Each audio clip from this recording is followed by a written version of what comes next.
Thank you, Mr. Chairman. Well, Mr. Dr. Onder, I guess I should say. Thank you, Mr. Chairman. Mr. Chairman, you had Mr. Goldman's quotes slightly off. You quoted him as saying jackbooted Gestapo agents. No, he called our hardworking men and women of ICE masked Gestapo agents.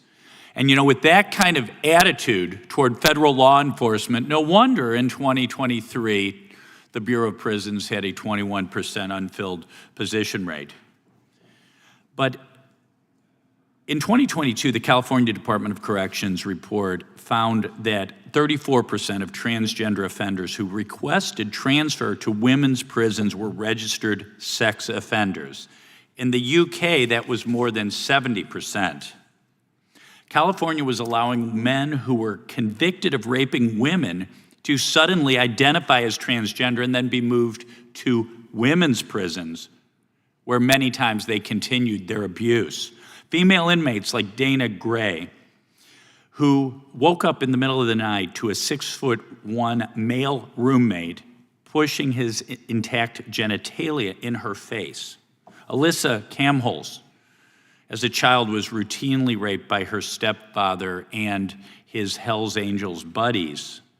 She eventually was convicted and sentenced to prison under the Three Strikes Act, and she referred to prison, federal prison, as her safe space where men couldn't hurt her anymore. But then, California prison. That was until one of the men who was among the abusers was placed in her room at Central California Women's Facility. The same prison had placed condoms in every day room. The issue of men in women's prisons, the United States is behind the times. In the UK in 2023, there was a reversal, of course, and the UK banned so-called transgender women who have male genitalia from being placed in women's prisons. During the debate in the UK, a prison manager was on record saying that the majority of transgender women, so-called, began identifying as transgender after they interacted with the criminal justice system. You would think that the 2003 law, the Prison Rape Elimination Act, would protect female inmates from male abusers.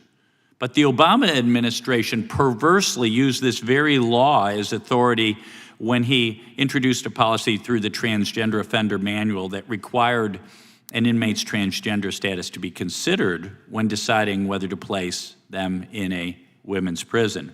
The Biden-Harris administration further abused the intent of PREA by his new version of the Transgender Offender Manual that allowed inmates to receive hormone therapy, sex transition surgeries, and other medical treatment related to their gender identity. So at a time we have a $36 trillion debt and a deficit over $1.5 trillion a year, the Biden-Harris administration is paying for sex change operations in our federal prisons.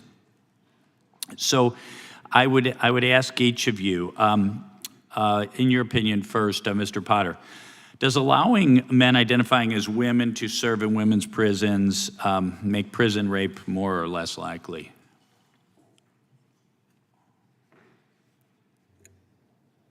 I would only be able to guess on that and say more likely, I would assume. Yeah, thank you. Do you believe women in federal prisons deserve to be protected from prison rape under PREA? Absolutely. Same question for you, Mr. Pertel. In your opinion, does allowing men who identify as women to serve in women's prisons make prison rape more or less likely? Well, as I said earlier, I think it places women in a much more vulnerable position, whether it's physical violence, sexual violence. And in your opinion, as we heard today, there are so many issues facing the Bureau of Prisons.